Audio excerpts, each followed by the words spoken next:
مولانا محمد ادریس کو ایک target killing میں ان کے آبائی گاؤں میں ضلع چارسدہ میں شہید کر دیا گیا۔ یہ ایک ٹارگٹ کلنگ تھی، دو موٹر سائیکل جس پر 4 حملہ آور سوار تھے، اور انہوں نے ترنگزئی کے مقام پر جہاں مولانا محمد ادریس اپنے مدرسہ دارالعلوم نعمانیہ جا رہے تھے، تو اپنے منزل تک پہنچتے ہی ان کو نشانہ بنایا گیا اور وہ شہید ہوئے۔ تو خیبر پختونخوا میں لا اینڈ آرڈر ایک سوالیہ نشان بن گئے ہیں، دہشت گردی ختم ہونے کا نام ہی نہیں لے رہے ہیں۔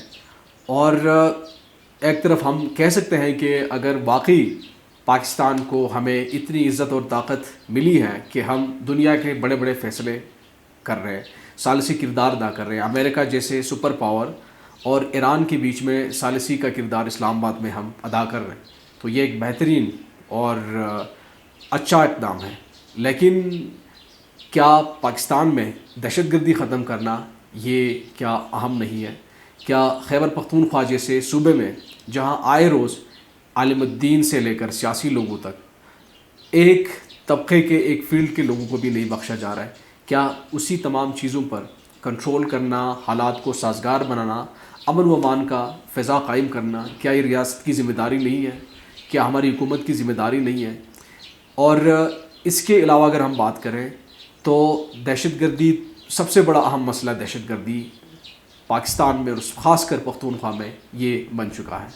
اور اگر ہم دوسرے ترقیاتی کاموں کی بات کریں تو تعلیمی سرگرمیاں یہ بھی ایک سوالیہ نشان بن کر رہ گئی ہے۔ صحت کے مراکز آپ جا کے دیکھیں، بہت سے مسائل کا سامنا ہے۔ اس کے علاوہ انفراسٹرکچر، ترقیاتی کاموں میں آئے روز ہمیں کمی محسوس ہو رہی ہے، اور یہ پہلے سے موجود جو ترقیاتی کام تھے وہ بھی بہت زیادہ متاثر ہو رہے ہیں۔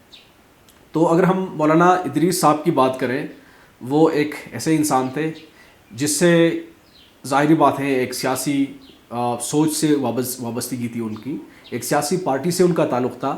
آپ کا میرا اختلاف ان کے ساتھ ہو سکتا ہے، لیکن ایک انسان کی جان کتنی محفوظ ہے پختونخوا میں، پاکستان میں، یہ سب سے بڑی اہم بات ہے۔ کسی کا تعلق کسی بھی مکتب فکر سے ہو سکتا ہے، کسی بھی سیاسی جماعت سے ہو سکتا ہے، کسی بھی سوچ سے ہو سکتا ہے، لیکن ان کی زندگی، ان کی جان ان کا بنیادی حق ہے، جو کہ بدقسمتی سے پاکستان میں اور خاص کر پختونخوا میں ہمیں نہیں مل رہا ہے، اور اس سے ہم محروم ہیں۔ اور اگر بات کی جائے مولانا ادریس صاحب کی جو پس منظر کی، تو وہ جماعت علماء اسلام کے ایم پی اے رہے، ممبر آف نیشنل اسمبلی، اور ساتھ ساتھ وہ مولانا حسن جان کے داماد تھے، یعنی کہ وہ ان کے سسر تھے، جن کو بھی اسی طرح ٹارگٹ کیا گیا، ان کو بھی اسی طرح شہید کیا گیا، جو کہ ہمارے لوگوں کا پختونخوا میں، پاکستان میں بہت بڑا لاس ہے، irreparable لاس ہے۔ اور اگر بات کی جائے تو مولانا ادریس صاحب کی، ان کی ذمہ داری، ٹارگٹ کلنگ کی ذمہ داری داعش خراسان نے قبول کی ہے، ISK داعش خراسان، جنہوں نے اس کی ذمہ داری قبول کر لی ہے کہ مولانا صاحب کو انہوں نے ٹارگٹ کیا ہے۔ تو اب آگے دیکھا جائے کہ اس کو ریاست، حکومت پاکستان کتنا سیریس لیتے ہیں۔ اگر پولیس کی کارروائی کی بات کی جائے تو پولیس کے مطابق CCTV کیمرہ میں فوٹیجز حاصل کی ہے انہی حملہ آوروں کی، جنہوں نے مولانا صاحب پر قاتلانہ حملہ کیا، ان کو شہید کر دیا، اور چاپے مارے جا رہی ہیں مختلف جگہوں پر مولانا صاحب کے جو قاتل ہیں ان کو گرفتار کرنے کے لیے۔ بڑے بڑے سیاستدانوں نے، سیاسی لوگوں نے اس افسوسناک واقعے کی مذمت کی ہے۔ پاکستان کے صدر آصف علی زرداری نے پرزور الفاظ میں اس واقعے کی مذمت کی ہے۔ وزیر اعظم شہباز شریف نے کہا ہے کہ قاتلوں کو ہر صورت میں گرفتار کیا جائے۔ بہت زیادہ شکریہ۔ آپ لوگ بھی کامنٹ سیکشن میں ضرور بتائے گا کہ کیا ایسے واقعات کم ہونے میں کتنے دیر لگیں گے، اور یہ کتنا اہم ہے۔